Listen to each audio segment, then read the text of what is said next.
Tendance Ouest, partenaire des plus grands événements normands.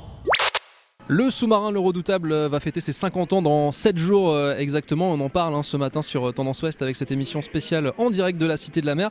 Nous avons reçu Jean-Paul Vidal, ancien sous-marinier tout à l'heure, Thibaut Deslandes, Célia Karadec, et voici un nouvel invité. Oui, Didier Leclerc qui lui aussi est un ancien sous-marinier. Bonjour. Bonjour. Et bienvenue ici à notre micro ce matin, matinée spéciale consacrée à ce bâtiment de légende qu'est le Redoutable. Vous avez navigué un petit peu à bord du Redoutable, plus à bord de celui qu'on cite souvent à côté du Redoutable, l'Indomptable. L'Indomptable, oui. C'est les mêmes bateaux. Ce sont exactement les mêmes, oui.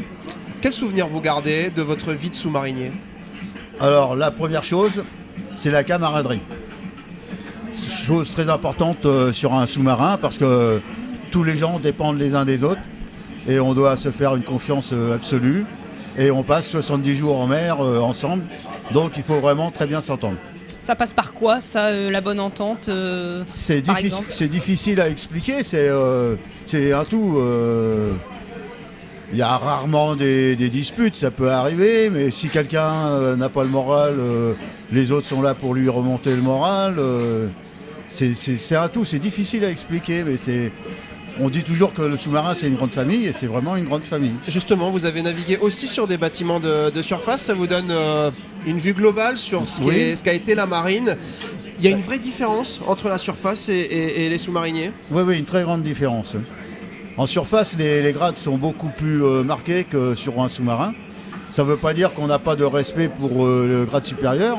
On sait très bien qui est le commandant en second. On connaît tous les rôles des gens, mais par rapport à la surface, il y a une grosse différence. À l'époque, là, nous sommes à la cafétéria. À la cafétéria, tout l'équipage et les officiers mariniers mangent ensemble, sans distinction, exactement le même repas. À l'époque, quand vous naviguiez, alors que ce soit sur l'Indomptable ou sur le Redoutable, vous aviez la sensation d'appartenir à une autre classe ?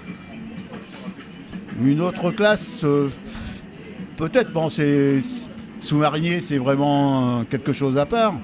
En plus, nous avons une formation qui est quand même assez poussée pour embarquer sur les sous-marins. Parce que moi par exemple, quand je suis rentré dans la marine, j'avais un niveau BEPC et le fait de faire les sous-marins nucléaires m'a permis de sortir avec un niveau DOG, quoi.